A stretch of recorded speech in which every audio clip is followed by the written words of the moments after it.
ನಮಸ್ಕಾರ, ನೆಕ್ಸ್ಟ್ ನ್ಯೂಸ್ಗೆ ಸ್ವಾಗತ. ನಾನು ಪ್ರೀತಿಕಾ ಬಂಗೇರ. ಚಿತ್ರದುರ್ಗ ರೇಣುಕಾಸ್ವಾಮಿ ಕೊಲೆ ಪ್ರಕರಣದಲ್ಲಿ ಕನ್ನಡ ಚಿತ್ರರಂಗದ ನಟ ದರ್ಶನ್ ಆರೋಪಿಯಾಗಿದ್ದಾರೆ. ಈವರೆಗೆ ಬಳ್ಳಾರಿ ಜೈಲು ಸೇರಿದ ನಟ ದರ್ಶನ್ಗೆ ಆರೋಗ್ಯದ ಸಮಸ್ಯೆಯಿಂದಾಗಿ ಮಧ್ಯಂತರ ಜಾಮೀನನ್ನ ನೀಡಲಾಗಿದೆ. 6 ವಾರಗಳ ಮಧ್ಯಂತರ ಜಾಮೀನಿನ ಮೇಲೆ ಹೊರಗಿರುವಂತಹ ನಟ ದರ್ಶನ್ ಬೆನ್ನು ನೋವಿನ ಚಿಕಿತ್ಸೆಯನ್ನ ಪಡೆಯುತ್ತಿದ್ದಾರೆ. ಇನ್ನು ಕೊಲೆ ಪ್ರಕರಣದಲ್ಲಿ ನಟ ದರ್ಶನ್ ಜೈಲು ಸೇರಿರುವುದರಿಂದ ಈ ವರ್ಷ ಅಕ್ಟೋಬರ್ ತಿಂಗಳಿನಲ್ಲಿ ತೆರೆ ಕಾಣಬೇಕಾಗಿದ್ದ ಡೆವಿಲ್ ಸಿನಿಮಾ ಅಪೂರ್ಣವಾಗಿದೆ. ಹೀಗಾಗಿ ದರ್ಶನ್ ಸಿನಿಮಾಗಾಗಿ ಕಾಯುತ್ತಿದ್ದ ಅಭಿಮಾನಿಗಳಿಗೆ ನಿರಾಸೆಯಾಗಿದೆ.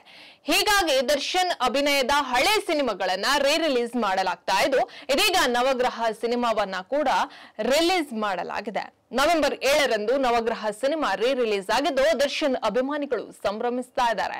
ಸಾಮಾಜಿಕ ಜಾಲತಾಣ ಸೇರಿದಂತೆ ಎಲ್ಲೆಡೆ ನವಗ್ರಹ ಸಿನಿಮಾ ರಿಲೀಸ್ಗೆ ಭರ್ಜರಿ ಪ್ರತಿಕ್ರಿಯೆ ವ್ಯಕ್ತವಾಗಿದೆ. 2008ರಲ್ಲಿ ಕನ್ನಡ ಚಿತ್ರರಂಗದಲ್ಲಿ ದೊಡ್ಡ ಮಟ್ಟದಲ್ಲಿ ಯಶಸ್ವಿ ಕಂಡಿದ್ದಂತಹ ನವಗ್ರಹ ಸಿನಿಮಾ 16 ವರ್ಷಗಳ ನಂತರ ಮತ್ತೆ ದೊಡ್ಡ ಪರದೆ ಮೇಲೆ ಬಂದಿದೆ. ಟಿವಿಗಳಲ್ಲಿ 100 ಬಾರಿ ಈ ಸಿನಿಮಾವನ್ನ ನೋಡಿದವರು ಸಹ ಮತ್ತೆ ಥಿಯೇಟರ್ಗೆ ಬಂದು ಅದೇ ಮೊದಲಿನ ಉತ್ಸಾಹದಲ್ಲಿ ಸಿನಿಮಾವನ್ನ ನೋಡ್ತಾ ಇದ್ದಾರೆ.